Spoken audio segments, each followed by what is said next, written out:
సామి ఏం పేరు? నా పేరు ప్రశాంత్ అండి. మీ పేరు సామి? రాకేష్. గుడి చుట్టూ అసలు చాలా మంది పబ్లిక్ కనబడుతున్నారు.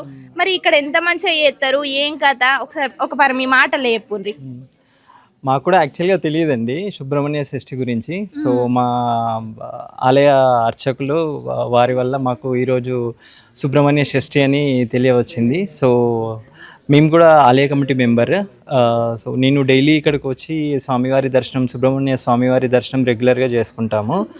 సో సుబ్రహ్మణ్య షష్ఠి ఉంది ఈరోజు, సుబ్రహ్మణ్య స్వామి బర్త్డే అని తెలిసి మేము కూడా మార్నింగ్ పొద్దున్నే లేచి వచ్చి అభిషేకానికి అటెండ్ అవుతూ అన్నీ చేస్తున్నాం. మాకు చాలా సంతోషంగా ఉంది. ఈ కాలనీలో ఈ టెంపుల్ వచ్చినప్పటి నుంచి మా కాలనీ ప్రశాంతత పెరిగింది, భక్తిభావం అందరికీ పెరిగింది. సో మేము కూడా చాలా హ్యాపీగా ఫీల్ అవుతున్నాం. మేము కూడా కోరిన కోరికలన్నీ తీరుతుండడం వల్ల మేము కూడా చాలా దైవభక్తితో అన్ని కార్యక్రమాల్లో యాక్టివ్గా పాల్గొంటున్నాం.